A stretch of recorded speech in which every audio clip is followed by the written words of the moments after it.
नमस्कार, शीतल की कहानियों में आपका स्वागत है। आज की कहानी है भाग्य का फैसला। अरे हद हो गई, क्या ज़िंदगी भर अब सास ससुर की सेवा ही करते रहेंगे हम लोग। अब तक माँ जी स्वस्थ थी तो सब कुछ ठीक चल रहा था। अब माँ जी ने बिस्तर पकड़ लिया है, उनकी सेवा भी हमें करनी पड़ती है। अब बेटे 3 हैं तो माँ बाबूजी का बोझ भी तीनों पर बराबर पड़ना चाहिए। जब हर चीज़ का बंटवारा कर ही रहे हैं तो माँ बाबूजी के रहने का बंटवारा भी लगे हाथ कर ही लेते हैं। बड़ी बहू मनीषा बोली तो मंझली बहू संगीता ने भी उसका साथ दिया। हाँ भाभी, बिल्कुल सही कह रही हैं आप। माँ बाबूजी का बंटवारा 3-3 महीने के लिए कर लेते हैं। पहले के 3 महीने आप उन्हें रख लेना, शुरुआत आपसे करेंगे। इतनी बात सुनकर बड़ी बहू भड़क उठी और बोली, शुरुआत मुझसे क्यों? तुम भी तो पहले उन्हें रख सकती हो ना। तभी बड़ा बेटा धीरज बोला, अरे अब इसमें झगड़ा करने वाली कौन सी बात हो गई। मेरी अमित से भी बात हो गई है, वह भी कल यहाँ पहुँच जाएगा। जो तय करना है हम सब कल ही कर लेंगे। बल्कि मैं तो कहता हूँ कि माँ जी और बाबूजी के नाम की पर्ची निकाल लेते हैं। जिनके हिस्से में उनका नाम आएगा वही उन्हें पहले 3 महीने रखेगा। घर के बरामदे में टहल रहे कैलाश नाथ जी अपने बेटे बहुओं की सारी बातें सुन रहे थे। अपने कमरे में आकर अपनी पत्नी रीमा से बोले, देख रही हो रीमा, यह वही बेटे हैं जो कभी बचपन में इस बात की पर्ची डालते थे कि माँ के साथ कौन सोएगा। अब हमारे वही बेटे हम लोगों के नाम की पर्ची निकालेंगे कि जिसके हिस्से में हमारा नाम आएगा वह हम लोगों को पहले रखेगा, क्योंकि कोई भी हमें रखना ही नहीं चाहता। अब क्या यही दिन देखना बाकी रह गया था इस उम्र में। वैसे भी इन दोनों बेटों और बहुओं के झगड़े तो इतने दिनों से देख ही रहे थे। अब तक तो केवल संपत्ति और जायदाद का बंटवारा करने की बातें चल रही थी, लेकिन उन सब से भी इनका मन नहीं भरा। तो अब अपने माँ बाप को भी बांटने पर आ गए हैं यह बेटे। क्या इसी दिन के लिए हमने इन बेटों को पाल पोस कर पढ़ा लिखा कर अपने पैरों पर खड़ा किया था कि शादी के बाद यह बेटे अपनी पत्नियों की हाँ में हाँ मिलाकर हमारा जीना दुश्वार कर दें। अपने पति कैलाश नाथ जी की बात सुनकर रीमा जी बोली, अजी चिंता तो मुझे भी बहुत हो रही है, लेकिन जब अपनी औलाद ही खोटे दिल की हो तो किया भी क्या जा सकता है। आप सब्र रखिए, भगवान सब ठीक करेगा। बेवजह चिंता मत कीजिए, मैं तो पहले ही बीमार पड़ी हूँ। अगर आपको कुछ हो गया तो आपका ख्याल कौन रखेगा। व्हील चेयर पर बैठी हुई रीमा जी लड़खड़ाती आवाज़ में बोली, रीमा, लेकिन मुझे अब यह सब बर्दाश्त नहीं हो रहा। अब हमारे बच्चे हमारे भाग्य का फैसला पर्ची बनाकर करेंगे। पता नहीं भगवान ने हमारे भाग्य में और क्या क्या देखना लिखा है।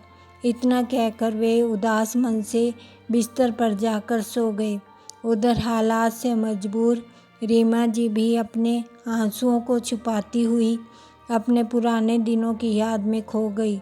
बधाई हो रीमा, तीसरी बार भी तुम्हारा बेटा हुआ है। अब तो तुम्हारे घर में धन दौलत की कोई कमी नहीं होगी। जिसके 3-3 बेटे हों उसकी तो ऐश ही ऐश होगी। तीनों बेटे इसी बात के लिए लड़ेंगे कि अम्मा बाबूजी को मैं रखूँगा। तीसरा बेटा पैदा होने पर उनकी ननद ने कहा था। रीमा जी और कैलाश नाथ जी के 3 बेटे और बहुएं हैं। उनके 2 बेटे धीरज और सुबोध और उनकी बड़ी बहू मनीषा और मंझली बहू संगीता संयुक्त परिवार का ही हिस्सा हैं। ये दोनों बेटे अपने पिताजी का कारोबार संभालते हैं, जबकि तीसरा बेटा अमित गुड़गांव में नौकरी करता है। जिसकी सौम्या नाम की लड़की से 6 महीने पहले ही शादी हुई है। कैलाश बाबू की बड़ी बहू और मंझली बहू की आपस में बिल्कुल नहीं बनती थी। बड़ी बहू मनीषा जो भी काम करती वो मंझली बहू संगीता को वह बिल्कुल अच्छा नहीं लगता था, और संगीता कुछ भी कहती तो मनीषा हमेशा उसकी बात को काट देती थी। बहुत बार दोनों बहुएं रसोई में ही कुत्ते बिल्ली की तरह झगड़ने लगती और पूरे घर को सिर पर उठा लेती। इस बात का खामियाजा रीमा जी और कैलाश नाथ जी को भुगतना पड़ता, क्योंकि मनीषा और संगीता दोनों में से कोई भी अपने वृद्ध सास ससुर को चाय नाश्ता या खाना देने तक भी राजी नहीं होती। कितनी बार तो दोनों बहुएं पूरा दिन रसोई में कदम नहीं रखती थी और बाहर से खाना मंगवाकर खा लेती थी। अपने अपने पति को भी उन्होंने कहा हुआ था कि दोपहर को बाहर से ही खाना खा लेना और बच्चों को भी स्कूल कैंटीन से खाने के लिए पैसे दे देती थी। देवरानी जेठानी को एक दूसरे का मुंह ना देखना पड़े, इस कारण परिवार के सभी सदस्यों को घर का बना खाना भी नहीं मिल पाता था। बाकी सब लोग तो बाहर का खाना आराम से खा लेते थे, लेकिन रीमा जी और कैलाश नाथ जी को घर का खाना ही पचता था। लेकिन किसी को भी इस बात की रत्ती भर भी फिक्र नहीं थी। रीमा जी खुद ही इस अधेड़ उम्र में रसोई में जाती और अपनी और कैलाश नाथ जी के लिए कुछ हल्का फुल्का खाना जैसे दलिया या खिचड़ी बना कर ले आती। उस पर भी दोनों बहुएं चिल्लाने लगती, माँ जी खाना बनाने के बाद रसोई कितनी गंदी छोड़ देती हैं आप, अब यह सब कौन साफ करेगा। रीमा जी की उम्र हो गई थी और ऊपर से शरीर को भी बीमारियों ने घेर लिया था।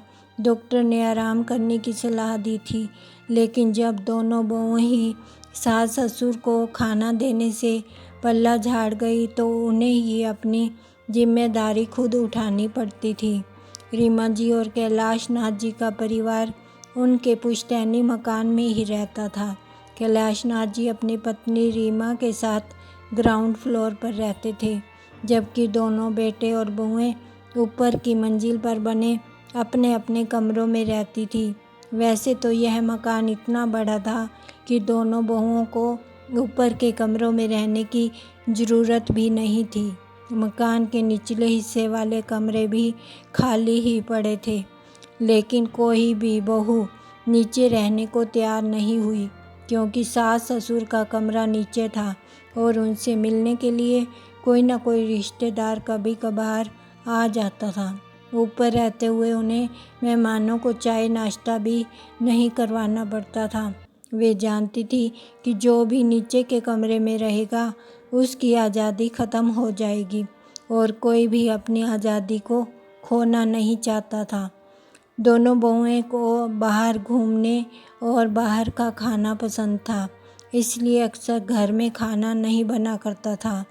यह बात कैलाश बाबू को अंदर ही अंदर कचोटती रहती थी कि पत्नी के बीमार होने पर भी उसे ही घर का काम और रसोई का काम करना पड़ता है।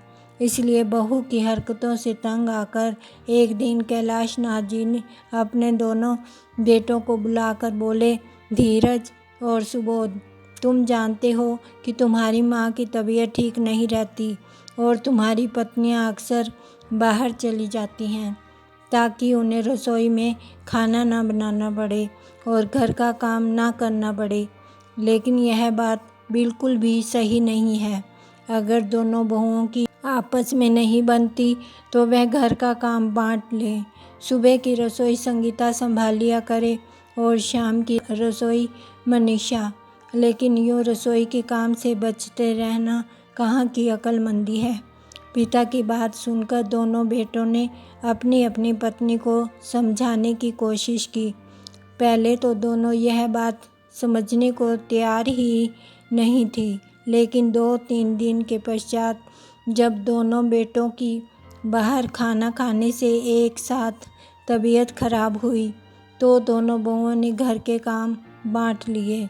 संगीता सुबह का खाना बनाती और मनीषा रात का, ताकि दोनों को रसोई में एक दूसरे का मुंह भी ना देखना पड़े।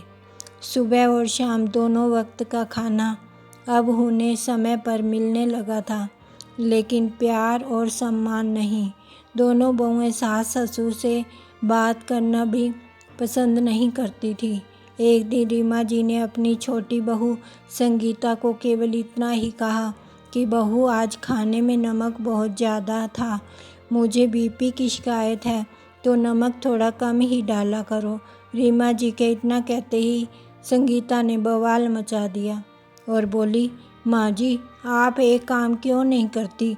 आप दोनों समय का खाना अपनी लाडली बहू के पास से क्यों नहीं बनवा लेती? वह तो मुझसे भी अच्छा खाना बनाती होगी ना, इसलिए तो मेरे खाने में नुक्स निकाल रही हैं। एक तो इस बुढ़ापे में इनकी सेवा खिदमत करो, ऊपर से इनकी 4 बातें भी सुनो।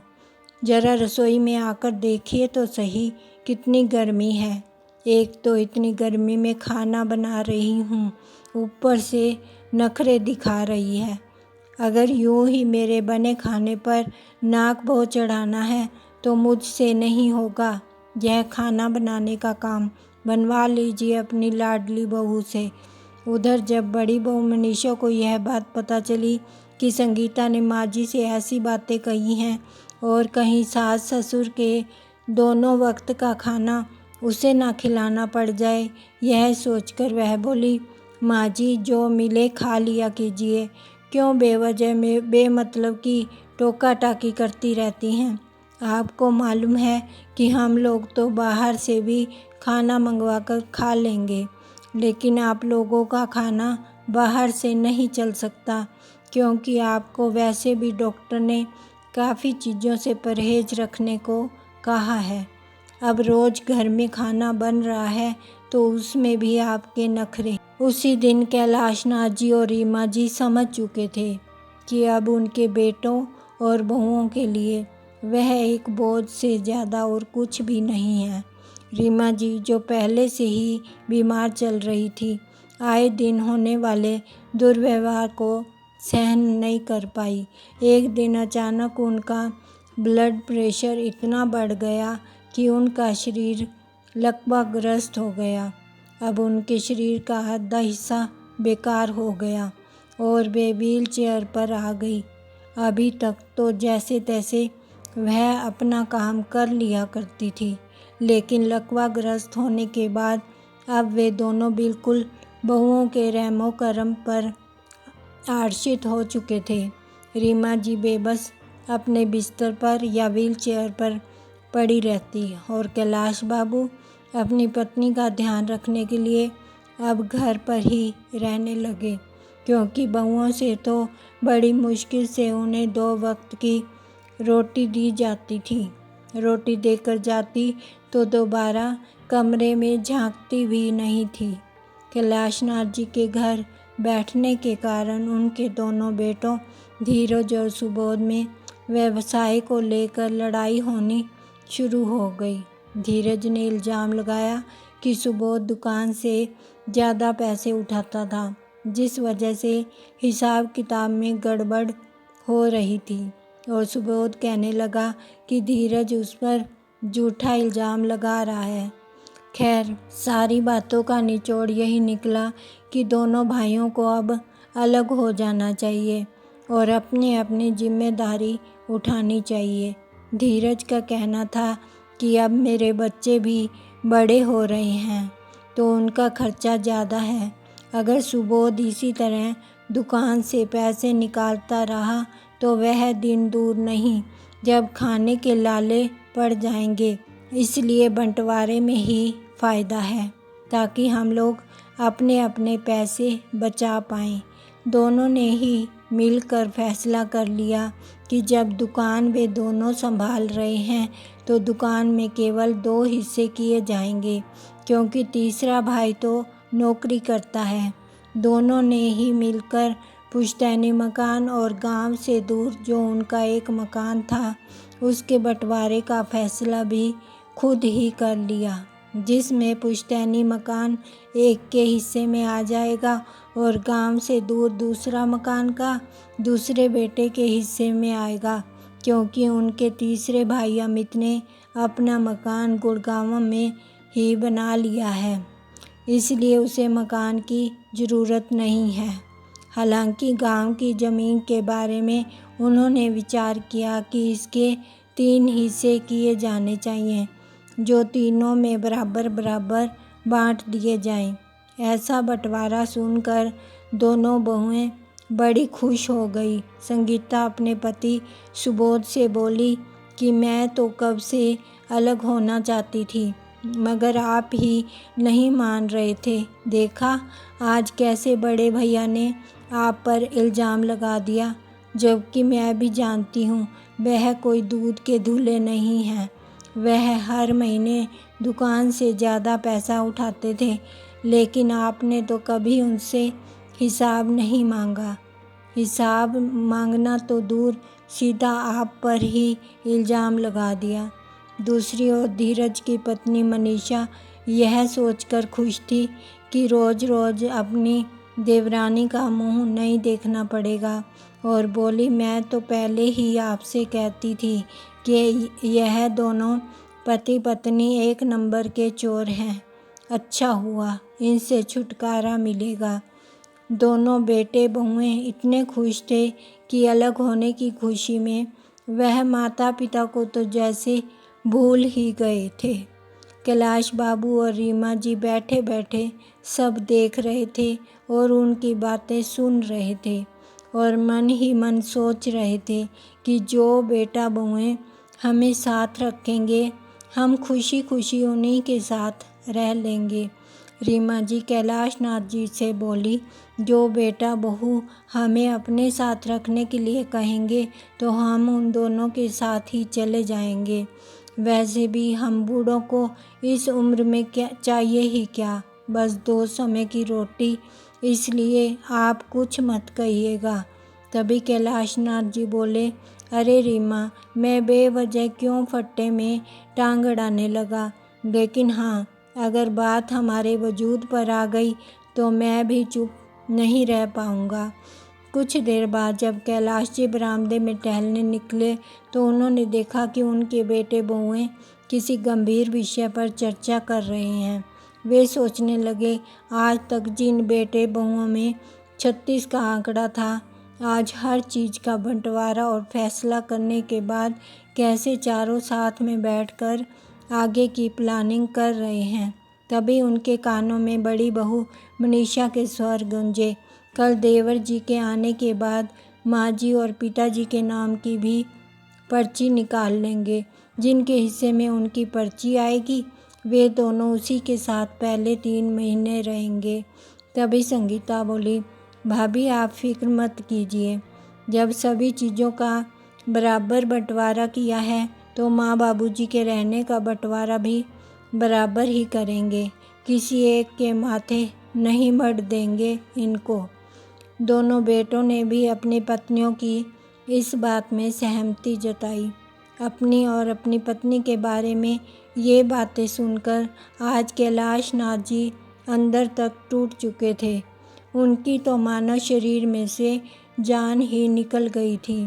उस रात तो वह जैसे तैसे सो गए, लेकिन अगले दिन सुबह उठे तो उस गंभीर सोच में बैठे थे कि अब उनके रहने का भी बंटवारा हो जाएगा। यह सोचकर उनका दिल बैठा जा रहा था। उसी समय उनका सबसे छोटा बेटा अमित भी अपनी पत्नी के साथ घर पहुंच गया और सीधा अपने माँ बाबूजी से मिलने के लिए उनके कमरे में आया और अपनी माँ को ऐसी हालत में देखकर परेशान हो गया और अपने पिता से कहने लगा, बाबूजी 1 सप्ताह हो गया माँ को बीमार हुए, लेकिन आपने मुझे फ़ोन करके भी नहीं बताया।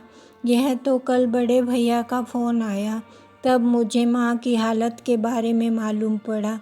कैलाश नाथ जी बोले, बेटा मुझे मालूम था कि तू नौकरी में बहुत व्यस्त रहता है, इसलिए तुझे परेशान करना उचित नहीं समझा।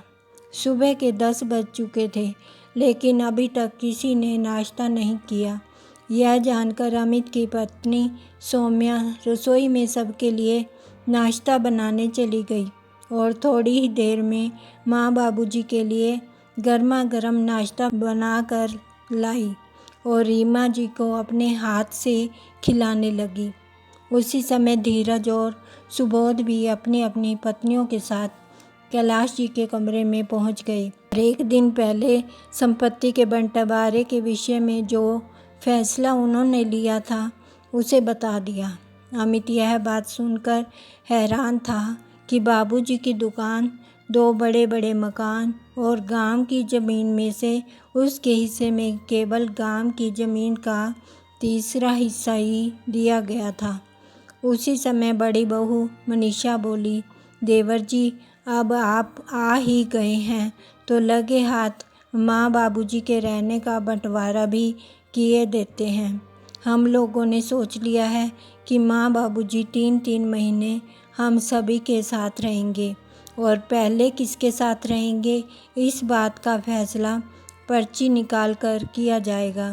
तभी अमित बोला, भाभी यह बात तो ठीक नहीं है, यह दोनों हमारे माँ बाबूजी हैं, कोई घर का पड़ा सामान नहीं जिसका आप बंटवारा कर देंगी। मनीषा बोली, देवर जी आप तो बस गुड़गांव में रहते हुए नोट गिन रहे हैं, इन दोनों की सारी जिम्मेदारी तो हम ही लोगों ने उठा रखी है। फिर अमित ने कहा, क्यों भाभी, माँ बाबूजी का जितना खर्चा होता है उतना पैसा तो मैं हर महीने बड़े भैया के पास भेजता हूँ, तो फिर आप ऐसी बात क्यों कर रही हैं। अभी यह सब बातें चल ही रही थी कि अमित का एक फ़ोन कॉल आ गया जिसको अटेंड करने के लिए वह बार बरामदे में निकल आया। फ़ोन पर बात करके पीछे मुड़ा तो देखा उसकी पत्नी सौम्या खड़ी थी और आकर अपने पति से बोली, जी मैं आपसे एक बात कहना चाहती हूँ। अमित ने कहा, बोलो क्या बात है। तो सौम्या बोली, क्या हम माँ बाबूजी को हमेशा के लिए अपने साथ नहीं रख सकते, आखिर बेटा बहू होते हुए हमारा भी तो कुछ फ़र्ज बनता है उनके लिए। सौम्या की बात सुनकर अमित के चेहरे पर मुस्कान आ गई और बोला, मैं भी यही सोच रहा था कि एक बार तुमसे इस बारे में पूछूं। तो सौम्या बोली, अजी इसमें पूछने की क्या बात है, माँ बाबूजी ने आपको अपने पैरों पर खड़ा करके अपना फ़र्ज निभा दिया है, तो अब क्या आप अपना फ़र्ज निभाने के लिए अपनी पत्नी से पूछेंगे। कुछ समय बाद अमित अपने बाबूजी के पास गया और उन्हें अपने और अपनी पत्नी के मन की बात बताई। अपने बेटे बहू के ऐसे विचार सुनकर कैलाश बाबू का हृदय गदगद हो गया और बोले, तुम जैसे बेटा बहू पाकर तो मैं धन्य हो गया। अमित ने कहा, ठीक है बाबूजी, हम आप दोनों का सामान पैक कर देते हैं और अब आप हमारे साथ गुड़गांव चलेंगे। वहाँ चलकर माँ का किसी अच्छे से अस्पताल में इलाज करवाएंगे। मुझे उम्मीद है कि माँ कुछ ही दिनों में स्वस्थ हो जाएंगी। अपने बेटे की यह बात सुनकर कैलाश जी गंभीर हो गए और बोले, बेटा लेकिन अभी एक बहुत ज़रूरी काम करना बाकी है, पहले वो काम कर लूँ फिर हम दोनों तुम्हारे साथ चलेंगे। कौन सा ज़रूरी काम पिताजी। बेटा जब वह काम हो जाएगा मैं तभी बताऊंगा, अभी तुम लोग जाकर आराम करो।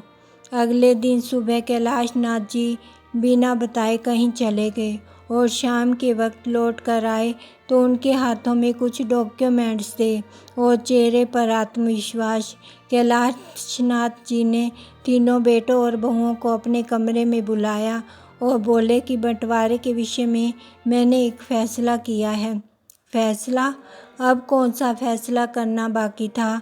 उस दिन हम लोगों ने सब कुछ तो तय कर लिया था। बड़ा बेटा बोला। कैलाश नाथ जी बोले, वह फ़ैसला तुम्हारी तरफ से था लेकिन मैंने उस फैसले को स्वीकृति नहीं दी थी। आज मैंने कुछ फैसला किया है। मैं इस घर के 3 हिस्से करने जा रहा हूँ। ऐसा कहते हुए उन्होंने कागजात अपने दोनों बड़े बेटों की तरफ बढ़ाए। ये बात सुनकर उन दोनों के तो जैसे होश ही उड़ गए। चौंकते हुए धीरज बोला, बाबूजी, आप हमारे साथ ऐसा कैसे कर सकते हैं? इस घर के 3 हिस्से करने का क्या मतलब है?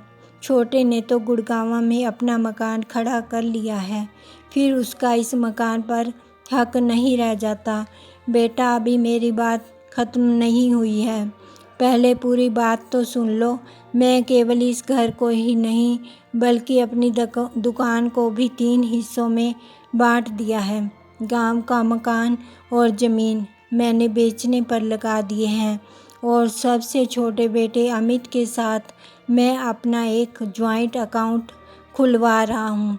काम की प्रॉपर्टी बेचकर जितना भी पैसा आएगा वो उसी अकाउंट में जाएगा, जिससे मेरी पत्नी का अच्छे से अच्छे अस्पताल में इलाज हो पाएगा।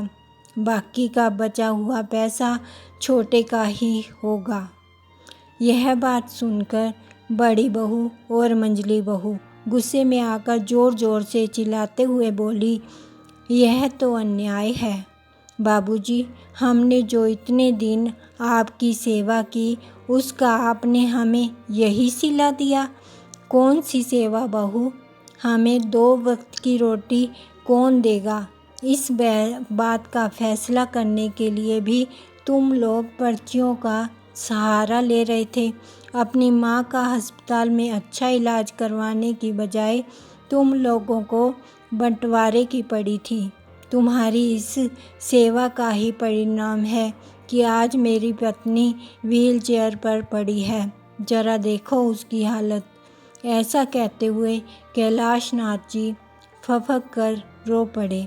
अपने पति को इस तरह रोता देखकर रीमा जी की आंखों से भी आंसू बह निकले। दोनों बहुएं जो अभी तक बहुत खुश थी, कैलाश नाथ जी के फैसला सुनाने के बाद अचानक उनकी खुशी गम में तब्दील हो गई। तभी छोटे बेटे अमित ने कहा, बाबूजी, हमें जायदाद में से 1 पैसा भी नहीं चाहिए। हमें बस आप लोगों का आशीर्वाद चाहिए और उम्र भर के लिए आपका साथ चाहिए। फिर कैलाश नाथ जी बोले, लेकिन बेटा, मैं देना चाहता हूँ और तुम मना नहीं करोगे।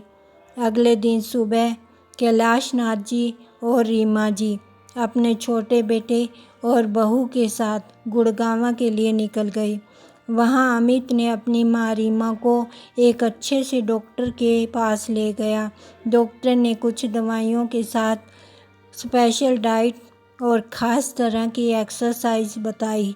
सौम्या ने सब कुछ अच्छे से समझ लिया और अपनी सासू माँ की सेवा करने में दिन रात एक कर दिया। कुछ ही दिनों में रीमा जी बिल्कुल ठीक हो गई। आज कलयुग के इस श्रवण कुमार और उसकी संस्कारी पत्नी ने आज अपने माता पिता का बुढ़ापा सुधार दिया था। आपको यह कहानी कैसी लगी? प्लीज़ लाइक कमेंट करना ना भूलें और सब्सक्राइब करना बिल्कुल मत भूलें। धन्यवाद।